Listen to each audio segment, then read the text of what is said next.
So let's start with a puzzle that I think we've all encountered at some point. Why do some people just seem to effortlessly command respect? In all their relationships. They set these clear expectations just by how they carry themselves. Right. While other people, I mean, it feels like they constantly have to demand it or, shout their worth from the rooftops just to be heard. It really is the difference between treating respect as some kind of external favor you have to plead for Yeah. and building an entire internal and, behavioral architecture that makes disrespect almost impossible to begin with. Absolutely. We took a really deep dive into the source material you shared. I mean, everything from behavioral psychology, clinical tools like DBT, Mhm. to relationship experts and even community insights on boundaries. And our mission today is to unpack that architecture. We want to give you the actual roadmap. And this isn't about manipulation. It's not about finding some silver bullet phrase. No, not at all. This deep dive is about understanding three interconnected pillars. First, that foundation of internal self-respect. Then, mastering the language of assertive communication. And finally, what I think is the most important non-negotiable step, consistent enforcement. And before we jump into the mechanics of it all, we really have to lock in a fundamental concept. Respect is, well, it's simply an attitude of esteem, of honor, and regard, and it's widely considered the absolute foundation for any healthy relationship. And it's distinct from love or affection, right? That's a crucial point. It's so crucial. You can love someone immensely, but if that regard for them as a person, for their needs, their time, if that's missing, if respect is absent, that connection is already unstable. Okay, let's unpack this. Starting with the internal work, because honestly, that's the hardest but most necessary part. The sources make a really critical distinction between self-esteem and self-respect. We tend to use those interchangeably, but they operate so differently. Oh, that distinction is vital. It's everything. Self-esteem is primarily how you feel about yourself. It's like your internal report card. Exactly. Your confidence, your capabilities, and it can fluctuate wildly, day to day. But self-respect is fundamentally an action. It's the intentional process of honoring your needs, understanding your dignity, and making choices that consistently preserve that dignity. So self-esteem is the thought, and self-respect is the follow-through. It's the behavior. Precisely. And this leads directly to this core psychological concept we found everywhere in the sources. The locus of control. If you derive your sense of worth almost exclusively from external validation, praise, from a partner, friends, social media likes. You make yourself incredibly vulnerable. So vulnerable. Because if that external source of affirmation goes away, or even if they just criticize you one time. Your whole internal structure just collapses. Exactly. The literature was so clear on this. If your sense of being enough is entirely tied to a partner's approval, then when the relationship hits a rough patch or ends, you can feel profoundly, completely unworthy. So true. Lasting self-respect has to come from your internal values, from commitments that you control. Yes. You can't control if someone compliments you today, but you can absolutely control whether you honor your commitment to yourself. It makes perfect sense. Yeah. I mean, when you put your dignity in someone else's hands, you're basically guaranteeing instability. But when you build that internal foundation, the payoff is huge. We saw sources linking higher self-respect to greater relationship satisfaction, more trust. And then significantly less hopelessness, fewer critical self-thoughts. It stabilizes your entire emotional world. So for anyone listening who's wondering, okay, where do I start? How do you begin building that internal bedrock? The sources give two very actionable steps. The first one is to identify your core values. And I found the distinction here between values and goals so fascinating. We confuse them all the time. We do, and that confusion undermines self-respect. Goals are destinations. I want a promotion. I want to save For $10,000. external. And you might fail for reasons completely outside your control. Exactly. But values. Values are your internal compass. Non-negotiable principles like honesty, loyalty, integrity. And the power of a value is that you can always adhere to it, no matter what the world throws at you. Absolutely. When you commit to a value, let's say honesty, and you follow through, even when it's hard, even when it leads to a bad outcome, you build self-respect. You prove to yourself that you prioritize integrity over comfort. That's an internally controlled victory. It is. And the second step is practicing self-care. And I mean real self-care, not just bubble baths. Right, which often gets dismissed as this like luxury or a trendy hashtag. It does. But the sources define it as an act or practice that basically declares, I am worthy of love and attention even from myself. It's an act of preserving your own dignity. For instance, if you value rest, self-care is honoring that by not answering work emails at 11 p.m., You're shifting your priority from just surviving to actively preserving your well-being. which is the definition of self-respect in action. Okay, so once we have that inner compass locked in, the real work begins. How do we actually speak that worth into the world? And that brings us to section 2, the language of boundaries and assertive communication. Boundaries are they're the necessary structures you need to feel safe, secure, respected, cared for in a relationship. They protect everything, your physical space, your emotional energy, your time. They're like the scaffolding you build around your self-respect. That's a great way to put it. I think the most critical distinction here, the one that causes so much breakdown, is confusing a boundary with a rule. It is the single biggest failure point. Right. A boundary is about what you will or will not do.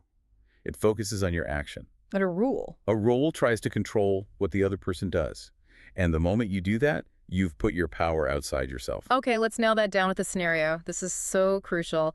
Let's say you have a family member who constantly makes, I don't know, politically charged jokes you find really disrespectful. What's the boundary versus the rule? The rule is saying you are not allowed to say that at the dinner table. And they might say it anyway. They probably will. And then you've just issued an empty threat and you feel powerless and frustrated. So what's the boundary? The boundary is, if you continue to say X, I will excuse myself from the table and leave. The consequence is an action you control. You shift the focus from policing them to controlling your own participation. And that reframes the entire dynamic. You instantly regain your authority. So how do we actually say these things? How do we establish these boundaries without, triggering a massive conflict? The sources all pointed to I statements. I statements are the core tool. They radically reduce hostility and defensiveness. Think about the opposite. A you statement. You are always late. Exactly. It's an accusation. It's an attack on their character. It triggers immediate defensiveness, and they just shut down. Right. It forces them to defend who they are instead of addressing the specific behavior. And I statements just flip that script. You take responsibility for your own feelings and needs. Instead of blaming, you're just speaking from your own subjective experience. Which they can't really argue with. They can't debate how you feel. They can't. Let's pause there, because that 4-part assertive statement model we found it's a truly actionable tool. How do we use that specific phrasing? Right. This model provides scaffolding when emotions are high. It's 4 parts. First, state the observation neutrally. When you arrive 30 minutes late. Then report your feeling. I feel. Disappointed and frustrated. Then explain your need because... Because I need to feel my time is respected. And finally, the request. I would prefer that. I would prefer that you call or text me if you're running late. See? You've moved from a global attack to an objective observation tied directly to your need for respect. That's a fundamental shift in communication. It's a way to talk about feelings without assigning blame. And for navigating these really high-stakes conversations, the sources point to the DBT FAST skills. Yes, this is a powerful tool from dialectical behavior therapy. It's all about emotional regulation during conflict. And FAST helps you maintain your self-respect even when you have to be firm. Okay, let's walk through it. FAST. What's F? F is for fair. Be fair to yourself and the other person. Validate your own feelings, but also acknowledge they might have their own valid reasons or feelings. Okay. A Yeah. is for tris. No apologies. And this doesn't mean never say you're sorry. It means don't apologize for having a valid opinion or feeling or a need. That is a huge behavioral shift for so many people. We're trained to apologize to avoid conflict. We are, and those apologies just signal a lack of confidence. They undermine your position. Okay, S. S is stick to values. Do not compromise your moral code just to keep the peace. This is integrity in action. It's that internal commitment we talked about earlier. And T. T is for truthful. Avoid lying, exaggerating, or acting helpless to get what you want. Honesty, even when it's hard, is crucial. Manipulation breeds contempt. So using FAST with the I statements is the strategy for verbal assertiveness. But let's move to the third step. Because you can have the best foundation, the most precise language, but if you fail here, The entire structure falls apart. this is commanding respect through consistent action. And that's the core truth of it all. Respect isn't something you dictate or demand. It's earned and commanded through consistent behavioral integrity. So what's the single most powerful factor, the one thing you cannot fail on? It's the consistent, unwavering enforcement of your boundaries through actionable consequences.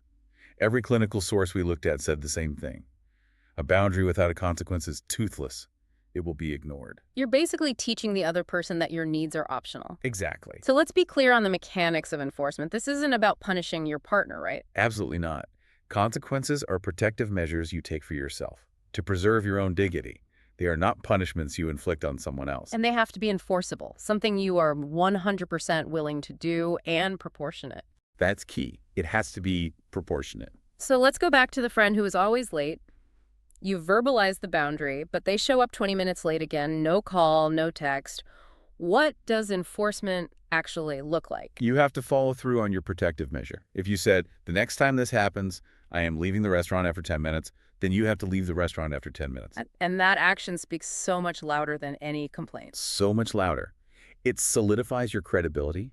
It tells the world you prioritize your time and your dignity.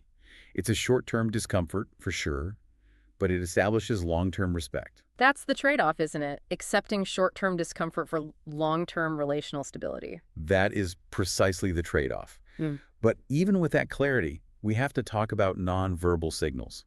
We found this great concept in the source material called the nonverbal veto. This is where those DBT emotional regulation skills come back in. Exactly. You can have a perfectly worded statement, a clear consequence, but if your nonverbal cues contradict the message, it's all undermined. So, you're saying strong words, this is a serious boundary, but your body is tense, your eyes are darting around, your voice is soft. The listener just registers nervousness. So if my words say, I am serious, but my body is yelling, I'm terrified of conflict and I hope you ignore me. The listener experiences that dissonance, and they will always prioritize the nonverbal cue. They know you don't really believe what you're saying. So composure is authority. Composure is authority. Calmness, upright posture, a relaxed face that projects trustworthiness. Nervous signals undercut your authority before you even finish speaking. So to wrap this up, let's look at sustaining mutual respect long term.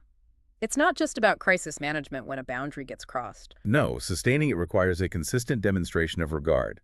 The literature stresses avoiding what they call bean counting, keeping score of who did what for whom. That's so destructive. It is.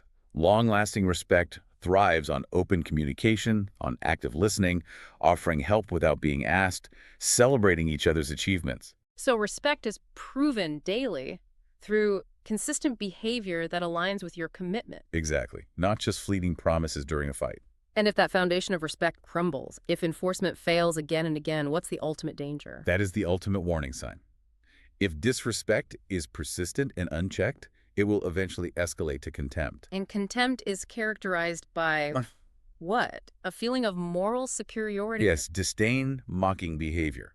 And renowned marriage psychologists consistently cite contempt as the #1 predictor of divorce, of relational destruction. Wow. That's why that initial consistent enforcement of boundaries is so vital. It prevents that slow, corrosive slide into contempt. This has been a really comprehensive roadmap to commanded respect. We've learned the path starts with an internal, non-negotiable commitment to your own worth. It's then communicated through clear, assertive language like I statements and the FAST skills. And it is only validated by the consistent action of enforcing consequences. And, well, here's a final provocative thought for you to carry forward from all this. The highest form of self-respect is recognizing that your dignity is non-negotiable. You absolutely deserve a relationship where you are honored, but the ultimate act of self-respect is possessing the courage and the clarity to end a connection that repeatedly forces you to compromise your core values. Wow. That decision, when it's necessary, Yeah. that is the final undeniable proof that you respect yourself more than you fear being alone.